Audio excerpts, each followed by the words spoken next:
in charge.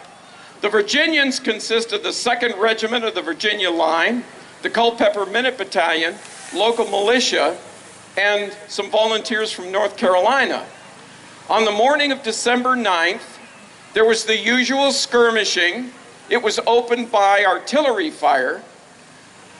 Dunmore's forces had artillery assets here. A handful of small caliber artillery pieces that they were able to use in fighting the Virginians. The Virginians, for their part, had no artillery here. The island location, something was about to happen. The British troops come out and they occupy the island. At this point, what was supposed to happen was the Ethiopian regiment was supposed to cross the river, come in behind the Virginia camp and create a distraction. But because of miscommunication, that never happened.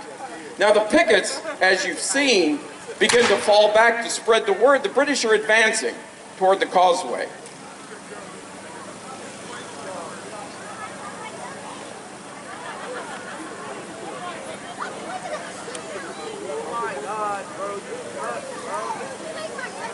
The last picket from the Virginia side of the Army, who remained and continued to fire when he had advised his Virginia camp is so far behind these opening shots, they're not aware of what's going on. At the main earthwork that you see to your immediate left, there is approximately 60 soldiers of an advance guard under a Lieutenant Travis. And they are the ones who do most of the fighting for the Virginia Army in this Battle of Great Bridge.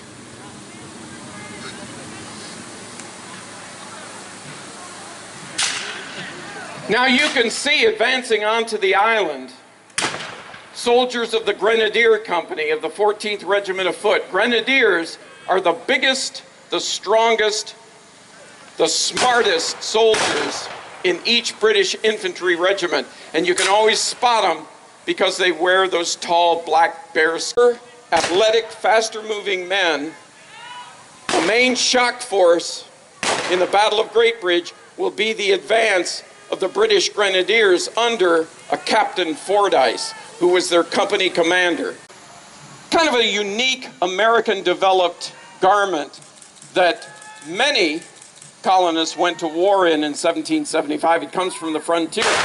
Those men in green are the Culpeper Minute Battalion. They come from the counties of Culpeper, Fauquier, and Orange County, from that military district. Most of them are armed with the American long rifle. This is a weapon that has grooves cut inside the barrel, enabling the bullets they fire to travel farther, faster, and straighter than the common small arms in the British camp. British soldiers are using a 75 caliber smoothbore flintlock musket, which has a maximum effective range of only about 100 yards, about the length of a football field. But those Virginians in green with their rifles can extend their fire and strike British soldiers as far away as perhaps 400 yards. So it's a unique asset the Virginia Army has.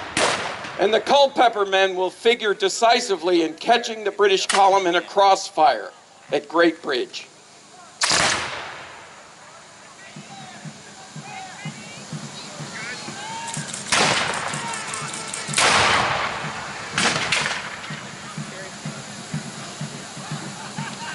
There were approximately 140, give or take, British regulars in the 3 companies of the 14th Regiment of Foot.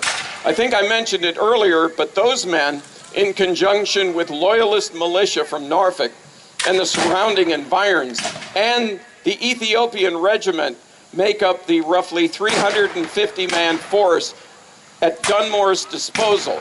And again, Lord Dunmore is not here on the day of the battle. He's still in Norfolk. But his plan had been approved with a specific ideal of having the Ethiopians sweep around and attack the rear, and then the main British force, led by the Grenadiers, would cross the causeway and attack the Virginia camp with a view towards decisively defeating it. You see the Grenadiers in advance, taking the lead.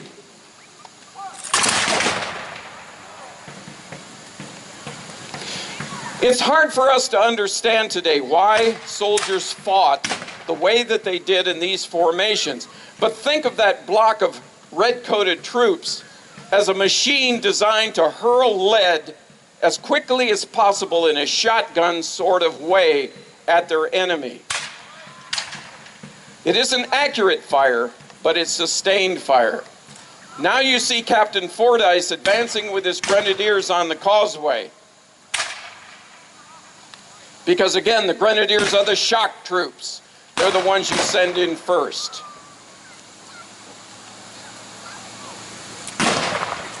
Other British troops, other members of the other companies of the 14th Regiment of Foot will follow them up.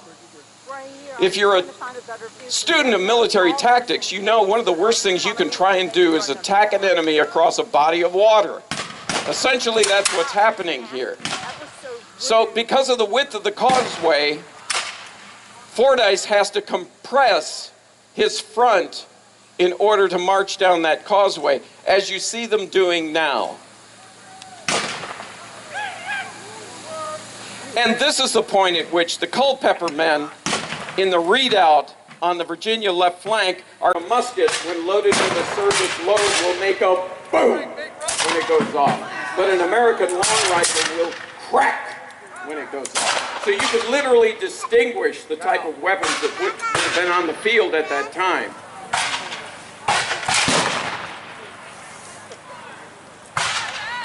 And of course, we're not firing service ammunition out here. It would be a lot louder if we were.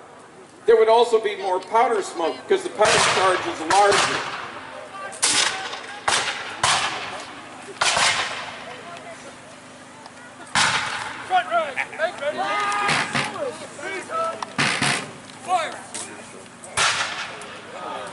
Another reason that these load and fire his musket between 3 and 4 times a minute if he's well trained and disciplined.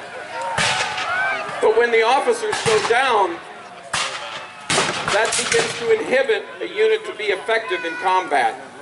And you see the British troops begin to withdraw back up the causeway toward the island.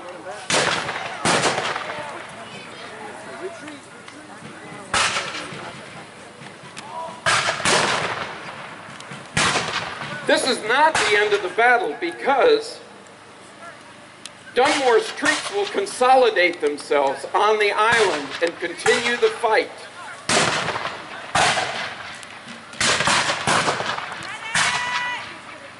Also, they will begin to employ their artillery to bombard the Virginians. Some of the cannonballs fired by the British artillery would actually reach where the village of Great Bridge was, about in the area where the Virginia camp was. Now remember, I said that's a considerable distance, a few hundred yards, maybe as much as a quarter of a mile behind the entrenchments.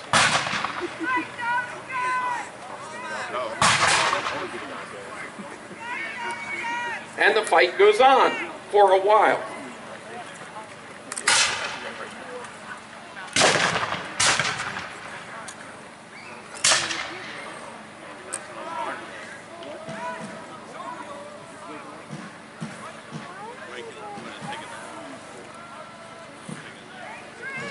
I haven't mentioned, but should, that one of the assets that Dunmore had, he had some detachments from the Royal Navy ships, warships, under his command in Norfolk Harbor. And it was the naval personnel who brought and manned the artillery that the British used in the battle at Great Bridge.